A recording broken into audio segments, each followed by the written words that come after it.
All right, so three ways to represent a matrix with capital letter. This form here that gives us the dimensions of the matrix, and then writing it out fully like we've done before. Okay, and two matrices are equal only if they have the same dimensions and corresponding entries are the same. All right, so two matrices are equal only if they have the same dimensions and corresponding entries are the same.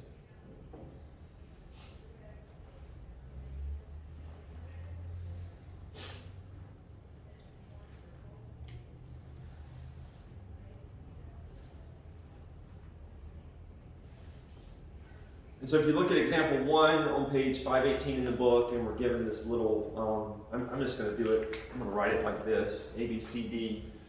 If we just had A, B, C, D, and we said A, B, C, D was equal to 2, -1, -3, 0, 2, -1, -3, 0.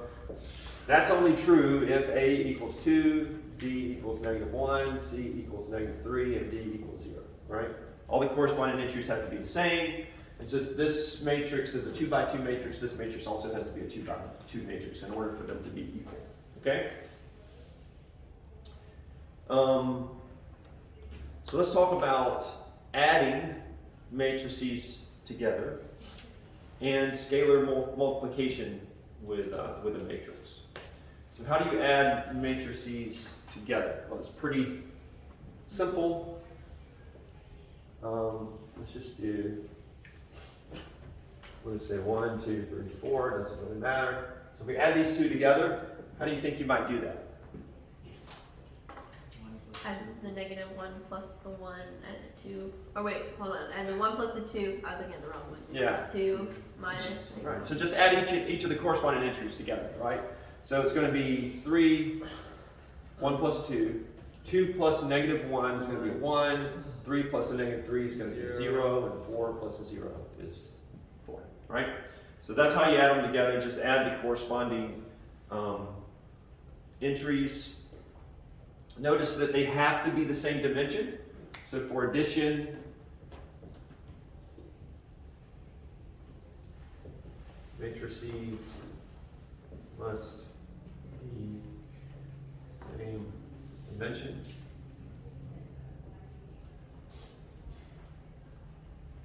You can't add a 2 by 3 and a 3 by 2. But as long as they're the same dimension, and of course, since they're the same dimension, then your resulting matrix, when you add them together, is going to be same dimension as well, right? So like in the book on page 519, in example 2C, they give you a, let me make sure that you guys know how to state the dimensions. Is that matrix A a 2 by 3 or a 3 by 2? Which one? In example 2, part C. It's 2 by 3. It's a 2 by 3. So you list the rows first and then the columns, right?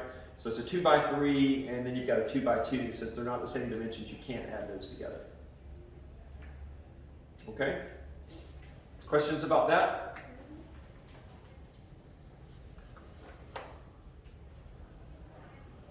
All right. Scalar. What is a scalar? A scalar is just a, so if you see this term here, it just means it's just a real number.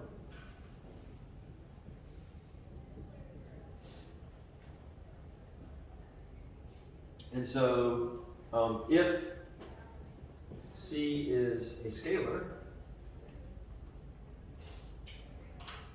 then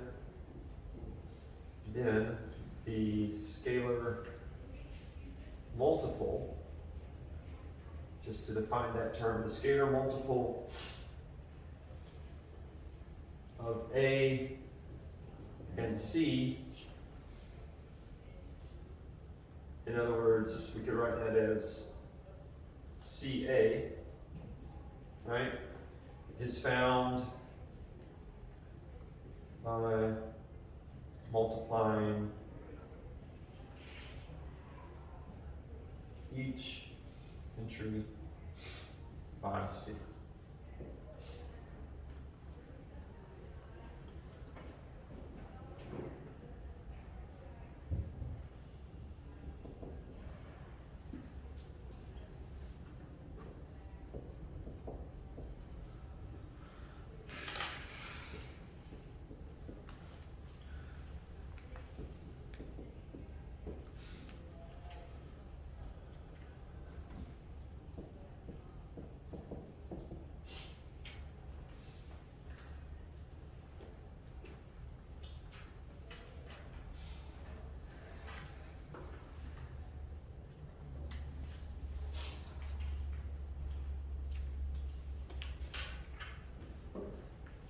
So if we have matrix A, like it's listed right here, and I ask you to find 3A, then we just take the resulting matrix is just going to be a matrix of the same dimensions, but with every entry in here multiplied by the 3, right? So the resultant matrix would be 6, 6, 12, negative 9, 0, negative 3, 6, 3, 6.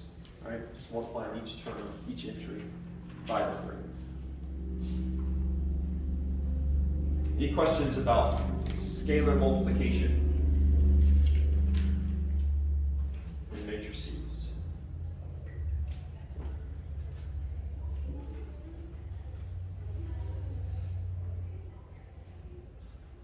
So we've talked about addition, and we've talked about multiplication, scalar multiplication. But since I've defined both of those, hopefully you see that there's no reason for me to define subtraction of matrices, right? Because if I say A plus B, we know how to do that. If I say A minus B, then I can just think of that as A plus negative 1 times B. And we know how to do both of those operations, right? You can't just think of it in your head as the entry in the first matrix minus the entry in the second matrix, right? But just understand this is based on the way that we've defined scalar multiplication and addition, then you should be able to do this as well. Okay, any question about subtraction? So example 4, I'm not going to go through it because I just think it's so straightforward, right? But they give you two matrices, A and B, and then they say do 3A minus B. So you'll take each entry. It should be clear that if the first number in A, right, is 2, and the first number in B is 2 also, right, then we're gonna, the first entry in our resulting matrix is going to be 3 times a 2, which is a 6, plus the negative of this, or minus the 2, right? So 6 minus 2 is going to give me a 4 for that entry right there. Make sense to everybody? Just do that for each entry. All right.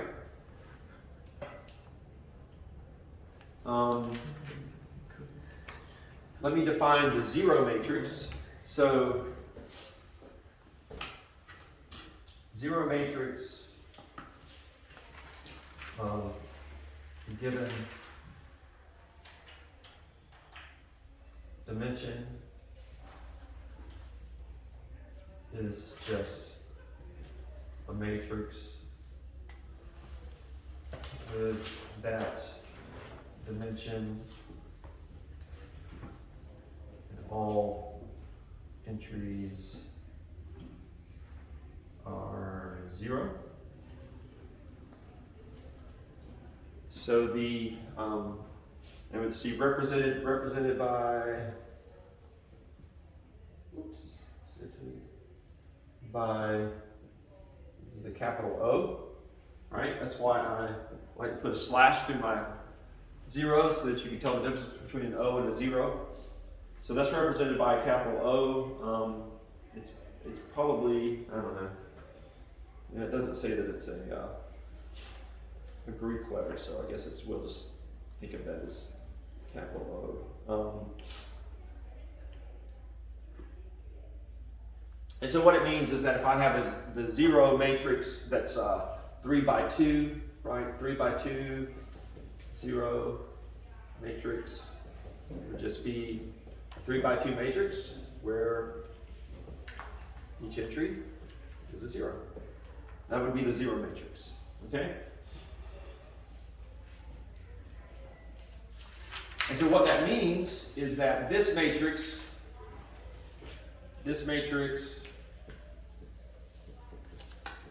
is the additive identity for all 3 by 2 matrices, right?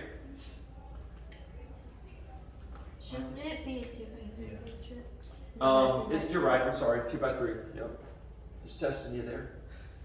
2 by 3, thank you. I was just trying to give someone an opportunity to get their name on board. Just blasting through this, and you guys are pretty quiet. Sorry. Oh, did you jump on it? Just a little bit? I saw it and you started Like talking. half a second. Half a second. No, we'll put you up here, Stephen, but just half a minute. Pretty Okay, we're just going to call you Steph. All right? You play basketball? No, I didn't. Man. That's a mistake. All right. Does that make sense to everybody, though? Why that would be the additive identity? Because if I take any 2 by 3 matrix and I add this matrix to it, then the result is going to be the same starting 2 by 3 matrix, right? All right, so having defined all those terms, then we can list some properties of matrix addition and scalar multiplication. So if you wanted to have a nice, concise listing of all these properties for your note card, then you could say if A, B, and C are matrices, M by N matrices, and C and D are scalars, we could say the following is true. A plus B will equal B plus A.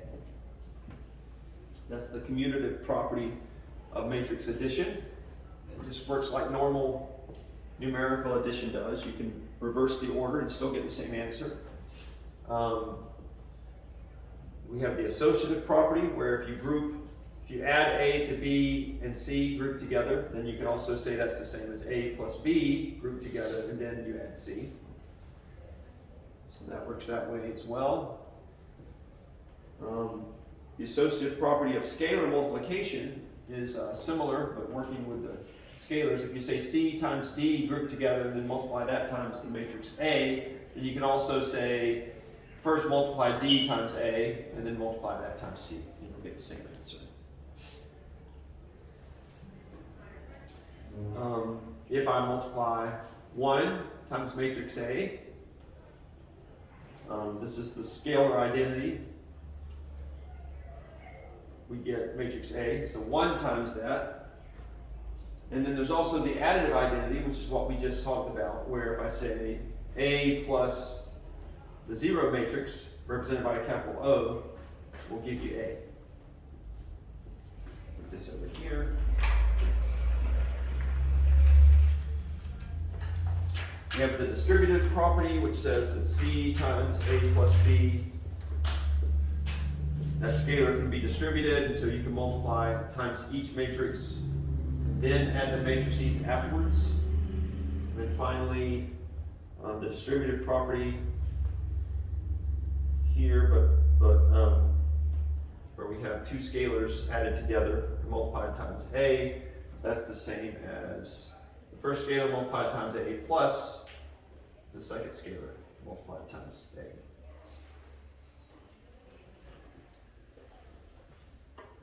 So just want to make sure you understand that you can do those You can use those properties as you're working with matrices.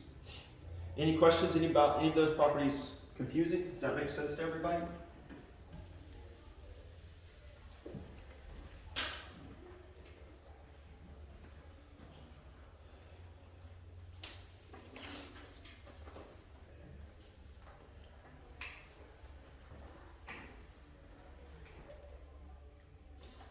So we'll just do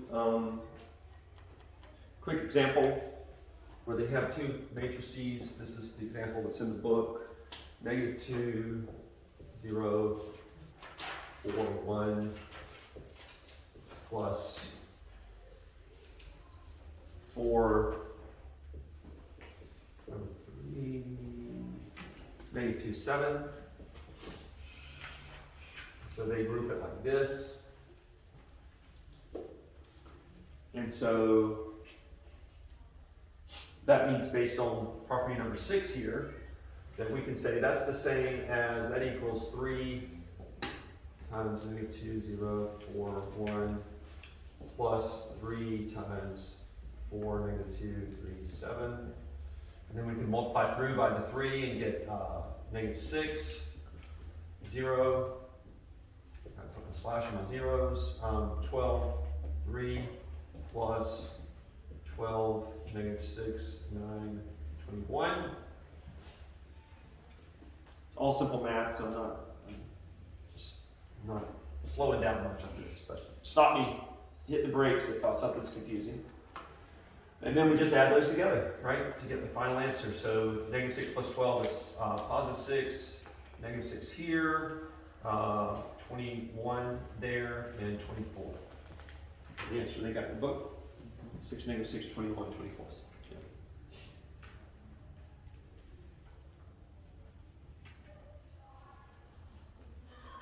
All right.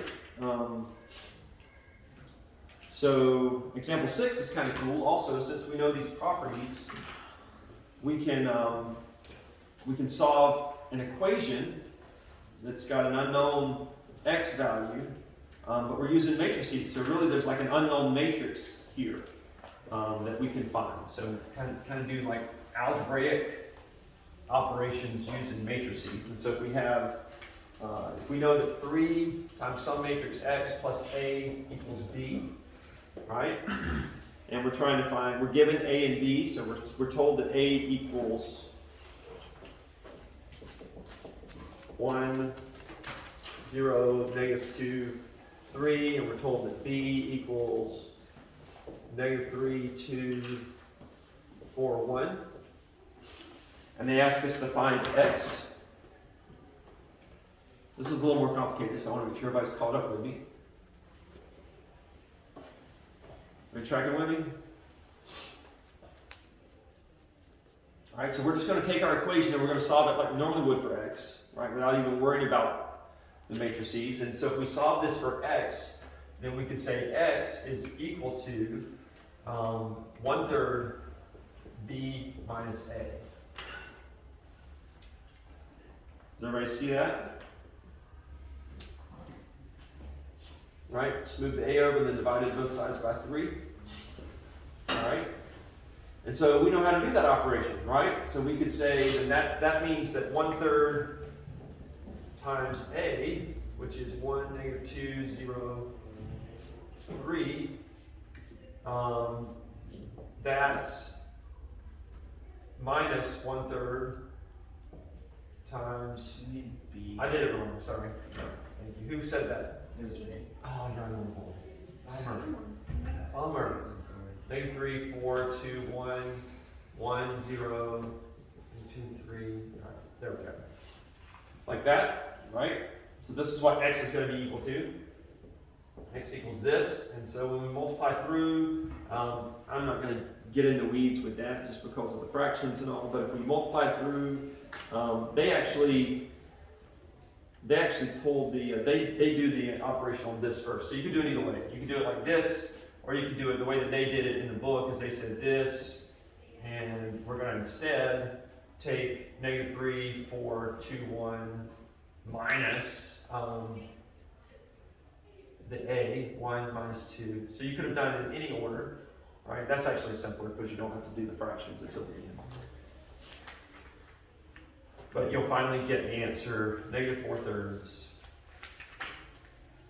2 2/3, and then -2/3. So it's not, it's just simple math at this point to get that answer, but I just want to make sure that you guys can set this up and everybody followed how we were able to do that to solve for x. Okay, so that would be x equals that matrix.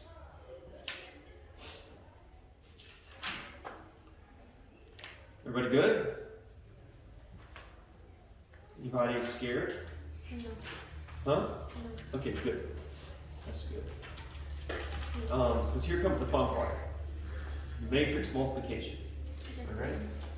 This is the one that students ask me about when they're studying for the SAT. It's like, I don't understand how to do this. It's matrix multiplication.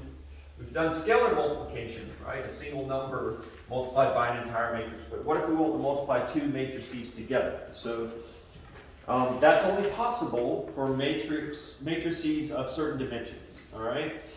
You can always multiply matrices that have the same dimensions together. I'm sorry, if they're square. You can always multiply two square matrices of the same dimensions together, but that's not really what matters. What matters with matrix multiplication is for matrix multiplication, columns of first matrix must be same. Is that Stephen again? No. Okay. Must be same numbers. Like you're as clumsy as I am today, dude. Must be same number as rows in second matrix. So in other words, i.e. only works if m by n, you have an m by n matrix, and then you take that and you multiply it times an n by p.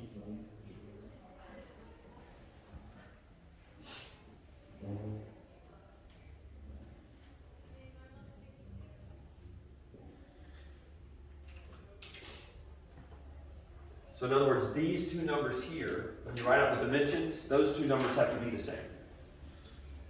Okay? So that means a 3 by 2 matrix, I can multiply that by a 2 by 4 matrix. That's not a problem. Right? But I couldn't do 3 by 3 times a 2 by 3, right? The outer numbers are the same, but the inner numbers aren't. So the inner numbers have to be the same in order to do matrix multiplication. Does that make sense? And that would always be the columns, right? So the columns always have to be. So it's always rows first. Yeah. Row first, so this is row and Yeah. column. This is row and column. So the column of the first has to equal the row of the second. Okay. Make sense? As far as the number of entries go. All right. Now, as far as trying to explain that, how the multiplication process actually works, it's very wordy, and they have like this big, on page 522 in the book, they've got these big matrices with A11 and A12 goes all the way down to AMN, and then B11 goes all the way down to BNP, and I'm like, that's ugly, and I don't want to write that on the board, so we're just going to do an example, because I think that's the easiest way to understand how the process works, okay? So let's just do example 7 and walk you through the process. So with example 7, we say that A equals -1, 3, why did I write that? -3, -1, 3, 4, -2, and 5, 0. That's the first matrix, and then B equals -3, 2. Is it 3, -2? No, +2. And then -4, 1. You guys check my numbers. Is that right? Yes. All right? And so what they tell us to do is find AB. Okay? Now one thing I failed to say just a minute ago, if you're taking two matrices, L by N multiplied times N by P, then you can only do that if these numbers are the same, right? Must be same. But these numbers here, size of resulting matrix. All right? So when you're multiplying A and B together, and you want to write down a matrix, you want to write down your answer here, and you have to know what size that matrix should be. First of all, what's the size of this matrix here? 3 by 2. Huh? 3 by 2. 3 by 2, right? I heard Diego that time. 3 by 2, what's the size of the other one? 2 by 2. 2 by 2. I heard Hayden that time. There you go, there you go. So we can multiply these because these two numbers are the same, right? But when we're trying to figure out what our answer should look like, then our answer is going to be a 3 by 2 matrix, okay? So we're going to do 3 rows here, have enough room for 3 rows and then 2 columns, okay? And actually I'm going to write that a little bigger just so we can see what's going on in each of those slots. So here's what you do. You're basically going to take each row of the first one and you're going to multiply it times each column in the second one. And you're gonna add those together for that particular entry. So for the first slot right here, for this area here, we're gonna say -1 times -3 plus, so we're taking this row and we're multiplying it by this column, -1 times -3 plus 3 times -4, okay? Everybody see how I did that? So that's the first row times the first column. Now I'm going to do the first row times the second column. And that's what's going to give me this value. I'm going to give myself a little more space. So that's going to be -1 times 2. So -1 times 2 plus 3 times 1. And so I just go down all my rows and do that each time. First row times column 1. First row times column 2. Now second row times column 1. So 4 times -3 plus -2 times -4. And then second row times column 2 is going to be 4 times 2 plus -2 times 1. And then finally the last one, and we'll just do this one in our head and just go ahead and get the number. It's 5, it's the last row times column 1. Is everybody caught up with me? Sticking with me? 5 times -3 is -15 plus 0 times -4, so we're just going to have a -15 here.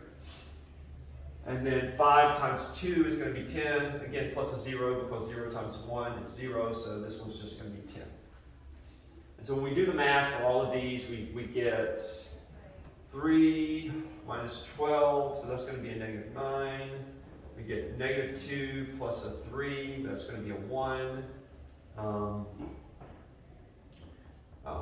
-12 plus a -8, plus a +8 is going to give us a -4.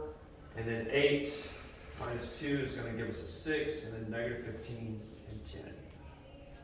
So I hope that matches what they've got in the book. -9, 116, yes.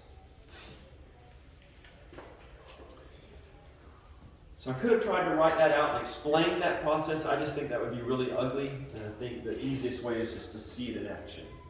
Does everybody get it? Yeah. So you're doing row times column, right? Row 1 times column 1, row 1 times column 2. If there's a third column, you do row 1 times column 3.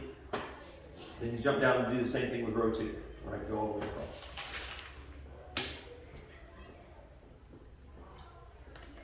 All right. So they have another example, and just to kind of look at example 8, we're not going to go through all of those, but it should be clear with E of example 8 on page 523 in the book. We've got a 3 by 2 matrix that we're trying to multiply by a 3 by 4 matrix. The number of columns in matrix 1, matrix A, does not match the number of rows in matrix B, so we can't do it, right? So there's no solution for that one.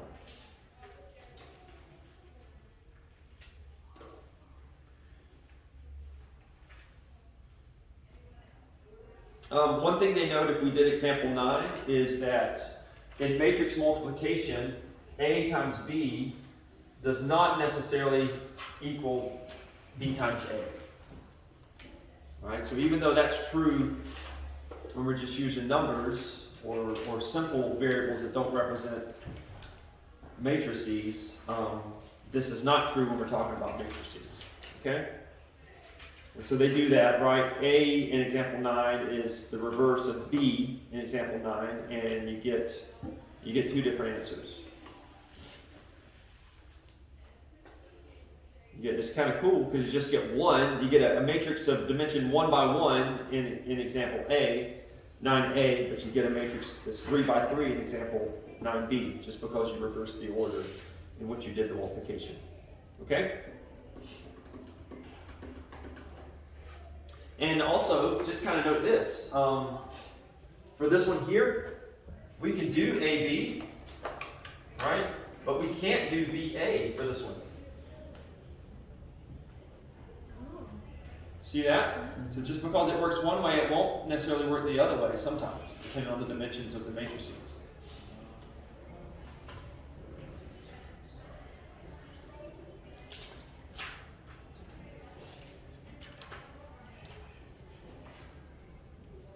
All right, I'm realizing that I am fighting a losing battle with trying to get in 7.6. It's not going to happen. But that's okay. This is important. They cram a lot into this one section here. I mean, there's a lot going on. I really kind of thought they would probably do addition and scalar multiplication and then do matrix multiplication in a separate section, but they crammed it all into one. So let's write down the properties of matrix multiplication. I'm going to erase this.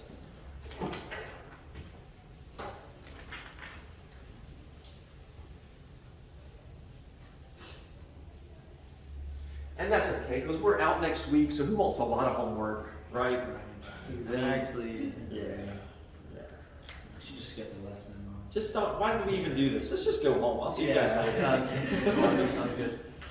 All right, so the properties of matrix multiplication. They are A times BC is grouped together, equals A, B times C. Now that is true. Because we didn't reverse the order of the matrices. We're still multiplying in the same order. So that will work. That's the associative property of matrix multiplication. We can also say that A times B plus C will equal AB plus AC. So that's the left distributive property.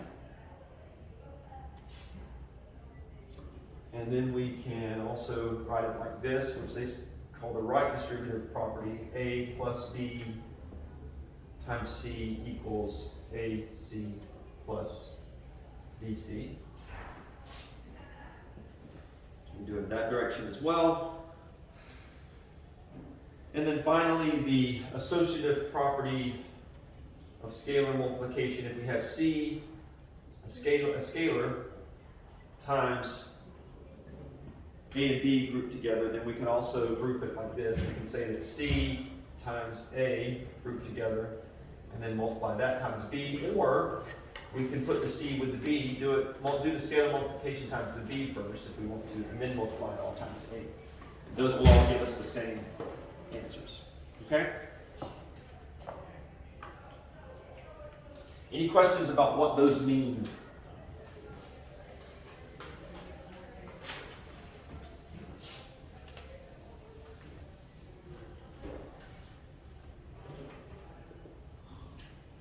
Does that make sense to everybody?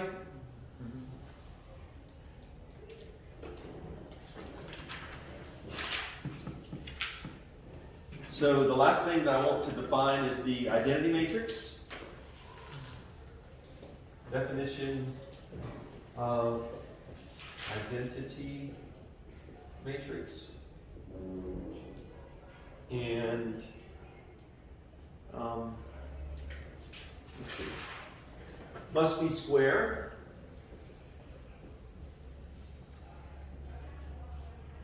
So n by n. The number of rows must match the number of columns for it to be an identity matrix. Can be denoted by I with a little subscript n, or just I all by itself.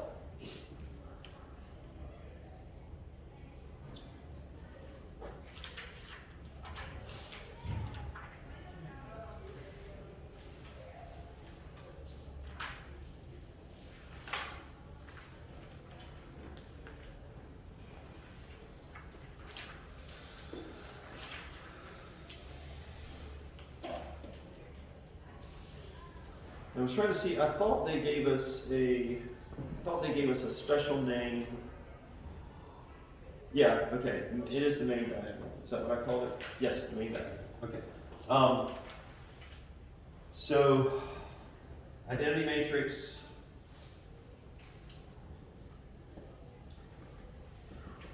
has ones, has only ones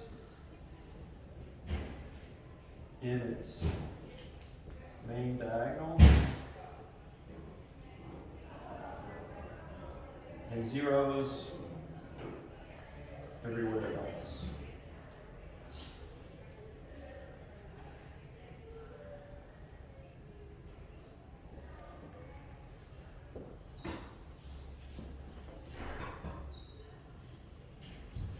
So, 3 by 3 identity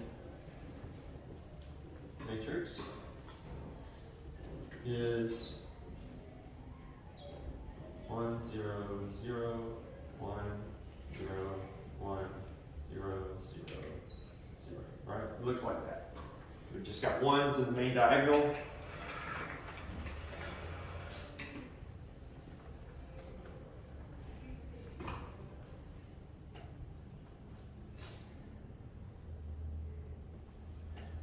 And if multiply by A, you get A, right? So with the identity matrix, if you say A times I, you get A. It's like multiplying a number by 1, right? It's the equivalent of multiplying by 1 with matrices.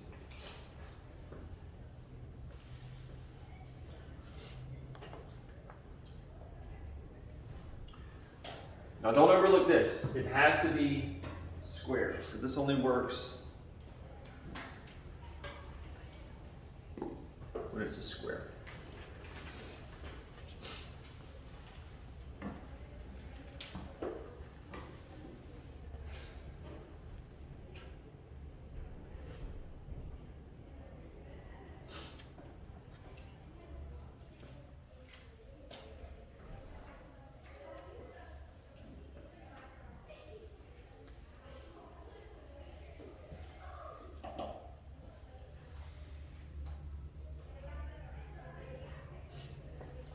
All right, so if you look at, as far as the applications for this, they're basically showing us that, what does this look like here? Where did we do this? Reduced row echelon form. Reduced row echelon form when we did Gauss-Jordan elimination, right? And we learned about that. And so example 11 basically shows you how it's kind of this idea with the identity matrix that will, that allows you to solve for these variables. It's just showing an alternate way to sort of write that down. So that's one of the applications for this. I'm not super concerned that you understand that, but it may be something that you want to review. It's important to me, but you get that Gauss-Jordan elimination will provide the answers to, allow you to solve a system of linear equations. But since what we're basically building is the identity matrix, they just explain that further. And now that we've learned about matrix multiplication, how that works out, okay? And they've got a real world example here, but I'm not going to go through that because we got a break coming up, and now that I remembered that, I'm on the downhill. I wanted to talk about the inverses of matrices, which is important because we learned about, we said we didn't define subtraction. We defined addition and we defined multiplication, and so we said because we know how both of those work, then we can basically do subtraction because it's just the addition of multiplying times -1, right? But, so we know how to do addition and subtraction, and we know how to do the multiplication, but what's missing? We know how to do division, right? And so the inverse of a matrix is basically how we do division. So next time we'll learn about the inverse of a matrix, because there's no way to say, take matrix A and divide it by matrix B. We would instead say, take matrix A and multiply it times the inverse of matrix B. That's how we would think about that, okay? But that's for another day. So you guys have a good day, and I will send out the homework assignment, which will just be for 7.5. All right? See you in a couple of weeks. Thank you. Yep, board pulling. I'll see you in a couple of weeks.